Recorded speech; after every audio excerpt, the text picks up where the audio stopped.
Welcome to week 3 of God Sightings on Block Island.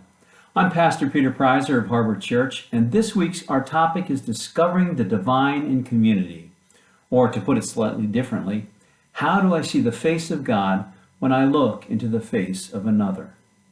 In a story that illustrates this idea, two brothers, Jacob and Esau, come back together again in a wonderful reunion after years of separation.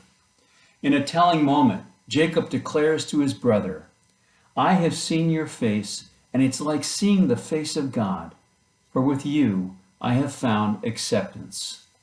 Now you might think that this marvelous statement comes out of a beautiful, loving family relationship. Well, nothing could be further from the truth. Jacob and Esau were twins who had been rivals from birth. Their childhood was marked by favoritism, competition, and deceit. The final straw in their estrangement was when Jacob deceived his blind father into thinking he was his older brother and stole Esau's right to his inheritance as the firstborn.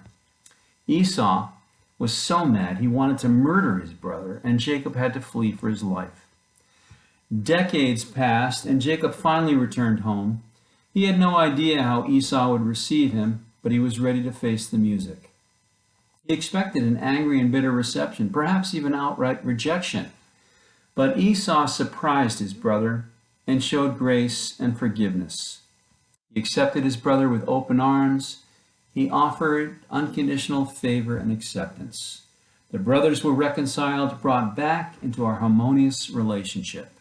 And this is what caused Jacob to say, "I have seen your face, which is like seeing the face of God."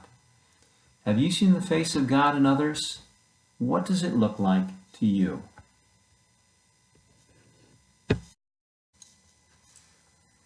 We have walked to where we can see what was formerly the Westside Baptist Church of Block Island. It's a private residence now. I don't know all the details as to why this particular church closed down. The point is that it's not alone. This is happening more and more. The Gallup poll tells us that there has been at least a 20% decrease in attendance at formal religious services in the past 20 years.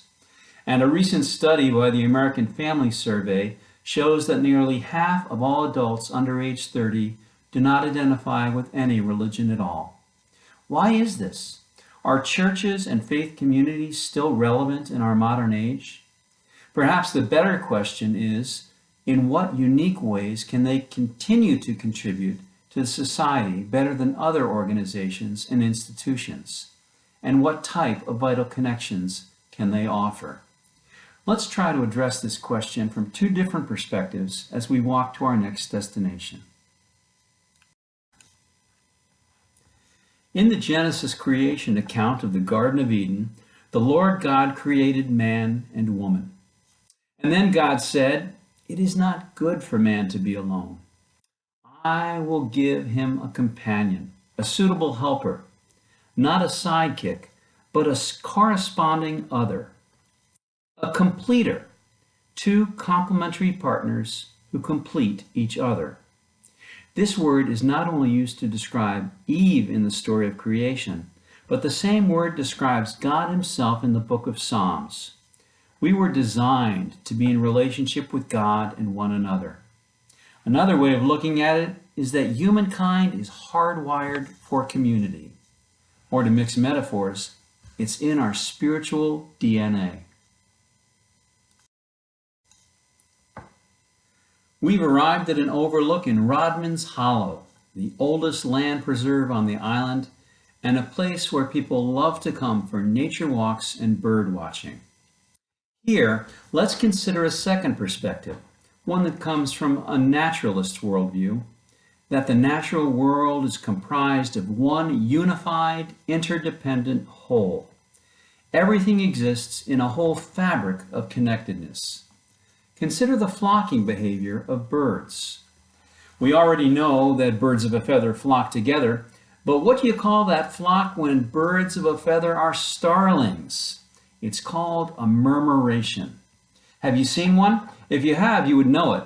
Seeing hundreds, even thousands of starlings flying together in a whirling, ever-changing pattern is a phenomenon of nature that amazes and delights anyone lucky enough to see it. As they fly, the starlings seem to be connected together. They twist and turn and change directions at a moment's notice. How do hundreds or even thousands of birds coordinate such complicated movement while in flight? Do they practice their routines in advance? That's what we humans would do. Scientists have been surprised to learn that the flying patterns of murmurations have more in common with physics than biology, yet much remains unknown about this phenomenon. It's easy to understand how one starling knows to turn when its next-door neighbor turns, since they're close together and can see each other. What scientists don't understand, though, is how hundreds of them can turn simultaneously, even when separated at opposite ends of a huge flock separated by large spaces and other birds. Regardless of the size of the flock, all birds seem to be connected to the same network. This phenomenon puzzles scientists because it goes beyond what we know from biology about how animals behave. The mystery of the murmuration is a fascinating example of how a natural phenomenon hides secrets about the world that scientists still yet have to uncover. Perhaps the whole natural order is connected through the mystery of a divine presence that holds all things together in harmonious relationships. Each person is unique and individual as a single bird in a flock. Each church, every house of worship exists as an organic union of individuals, just as connected and interdependent as a flock of birds.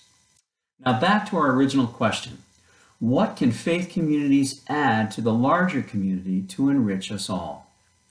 In a recent article in the Wall Street Journal, psychoanalyst and author Erica Komisar shares these insights. Children or teens who report attending regular religious services score higher on psychological well-being measurements and have lower risk of mental illness. They also have higher rates of volunteerism, a sense of mission and purpose, and lower probabilities of drug use.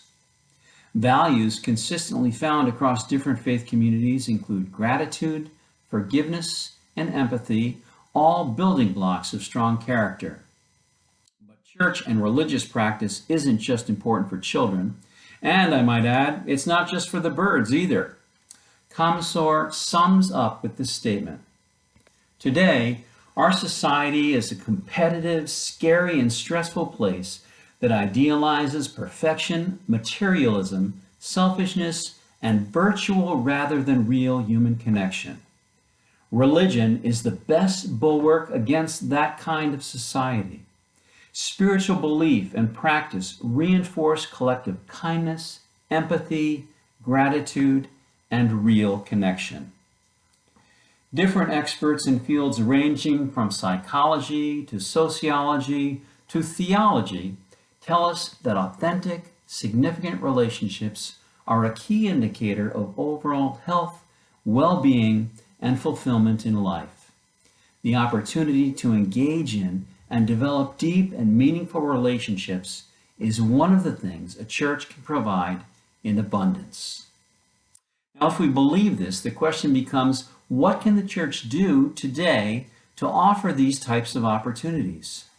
If you haven't been active in a faith community for a while, the question might be, what sort of church or faith activities and events would I find to be personally enriching and worthwhile? It might be creating a healthy environment for my children, or providing opportunities for volunteerism, or perhaps offering spiritual guidance without any hint of judgment or condemnation, or perhaps something else.